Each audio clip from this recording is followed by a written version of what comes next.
Going through things and changing seasons of life or of clothing is a great opportunity to remember who you were, who you are, who your family was, who your family is, who God was, and who God still is.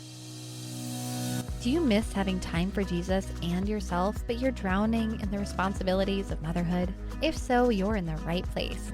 Hi, I'm Cheryl, wife, girl mom, and Jesus follower. I learned the not-so-secret ways to become the mom my girls needed by prioritizing Jesus back into my mom life and reclaiming my identity in Christ. If you're ready to build faith while washing dishes, rediscover your identity, and love yourself like your babies do, grab your earbuds and lock that bathroom door for a minute alone. It's time for Mom.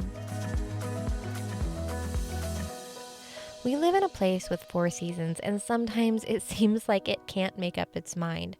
For example, today it is 28 and frosty, and I'm recording in the car with my little tootsies freezing. But the rest of the week, it's supposed to be a low of 50 and in the 70s, because that's life in the mountains of Montana. Something that we end up doing at least twice a year because of where we live in a place with 4 seasons is we have to go through our clothes. We have summer wardrobes and we have winter wardrobes. If you have kids like I do, you know just how fast they grow out of their clothes. Going through the summer and winter wardrobes and getting everything switched is the perfect opportunity for me to purge those summer clothes that fit them perfectly, and also to make sure that we have the right clothes in the right size for the coming season. We store the clothes that are too big for them right now, but the rest we end up purging. In the process of going through their clothes, it's a trip down memory lane. I find things that I remember my girls wearing, and it brings back memories. And it's a time there I have to decide what to keep and what to let go. I have a bin of clothes that I keep that my girls have worn because I'm not ready to let them go.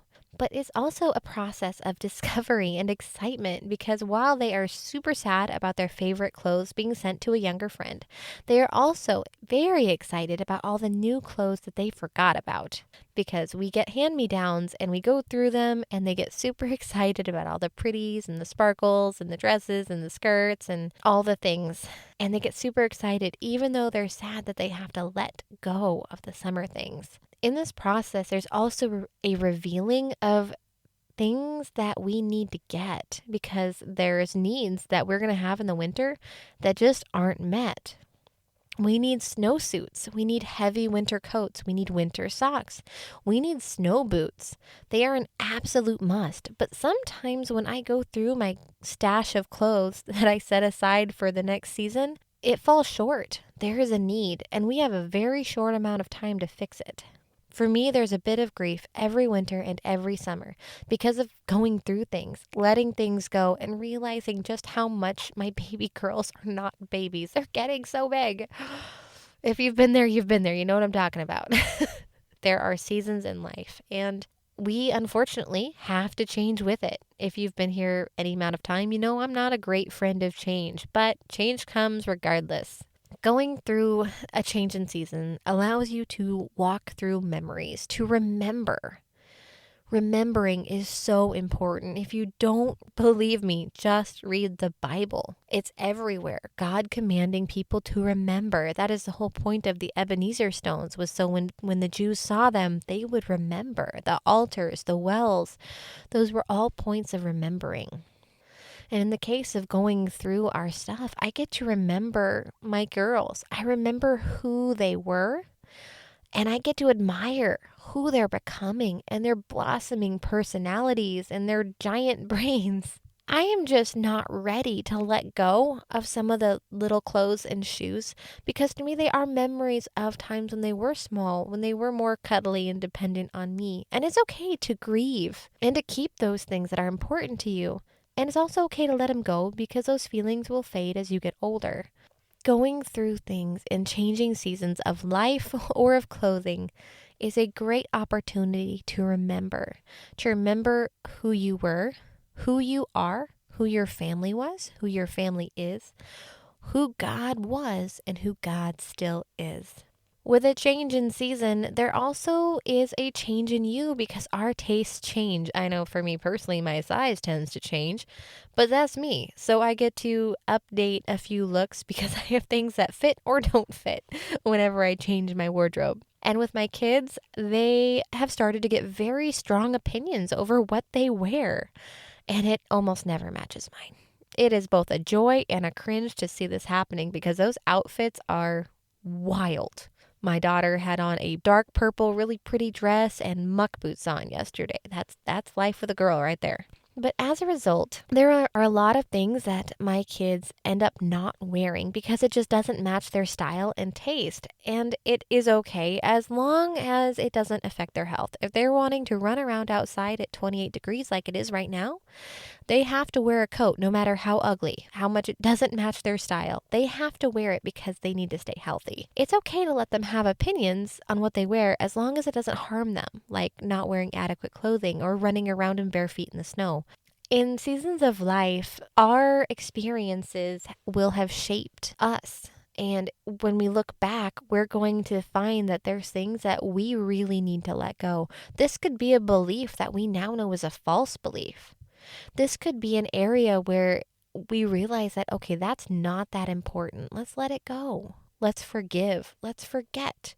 The changing in seasons marks a change in our growth. It's like I said on the first one, it's a great time to remember, but it's also a really good time to rejoice in those changes and praise the Lord that you have grown. Going hand in hand with the change in taste is that taste and need doesn't always match. Winter socks, boots, coats, and snow clothes are almost never stylish if they're going to be warm. They might be stylish, but most of those won't stand a chance in negative degree weather. So we have to make sure that my kids have adequate protection in the winter. And since we do secondhand and hand-me-downs, we prioritize fit over style. And sometimes they have to wear things that are ugly. Like I said, an ugly winter coat that is warm is much better than a stylish one that they're going to freeze in. We have to keep them safe and healthy in this season.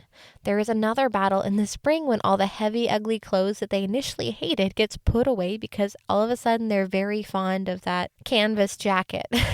I love kids, but people are the same. We get stuck in the things that we want. But we don't remember that those wants aren't always our needs. And our needs are not always our wants, but we need them.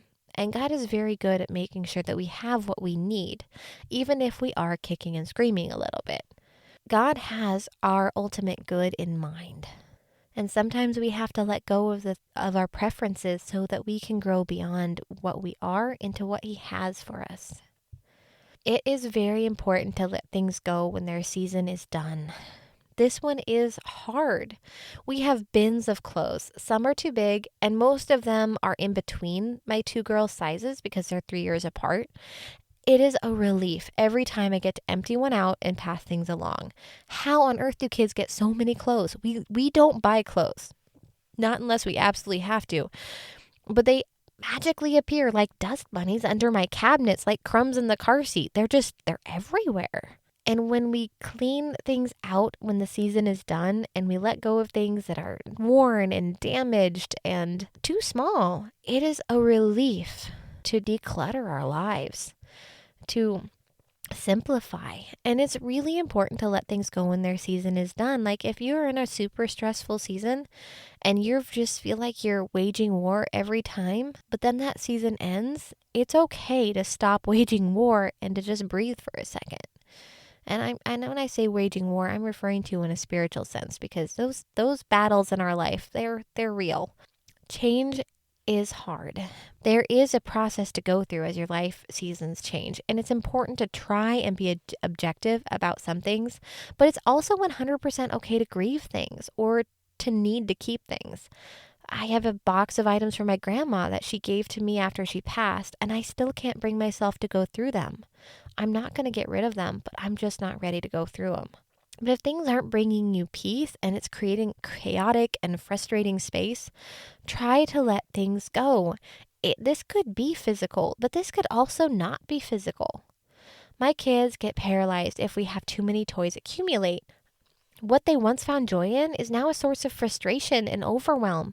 I get overwhelmed with all of our stuff too, or if the fridge is piled high with leftovers. But on a spiritual sense, there's wounds that I've carried, and in the changing of life seasons, these wounds keep coming up, and I have to choose to let them go. And every time that I let them go, there is more healing.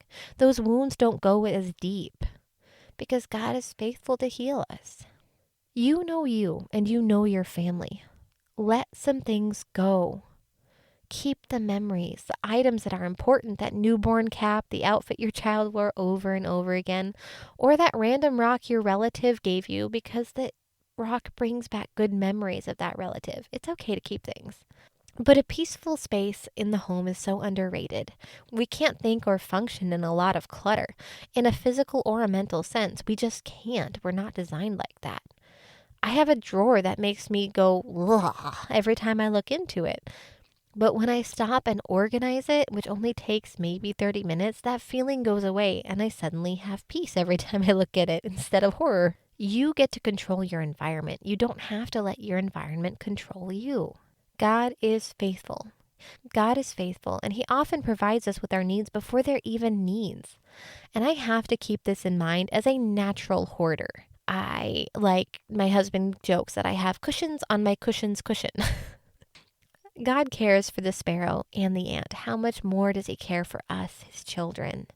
Don't hold on to things because you think you'll need them if they're creating chaos in your life. It's okay to let things go. It's okay to prioritize making your home peaceful, whether it is in a physical or in a mental sense, because physical clutter often comes with a mental stress. I would love to hear your takeaway on this week's episode. If you would head on over to our free Facebook group at bit.ly/timeformomcommunity and leave a comment, I would love to hear it. Until next week, I pray that with this changing of seasons and going through things and preparing, that God speaks to your heart and helps you know what to let go of and what to hold on to. Bye. Hey, beautiful. I hope you enjoyed today's episode. If so, would you take 30 seconds to share this with a mom who is wading through those mounds of laundry and dishes and wishing for just a little me time? Also, please leave a quick review for the show on Apple Podcasts. It makes my day to know this podcast has helped you.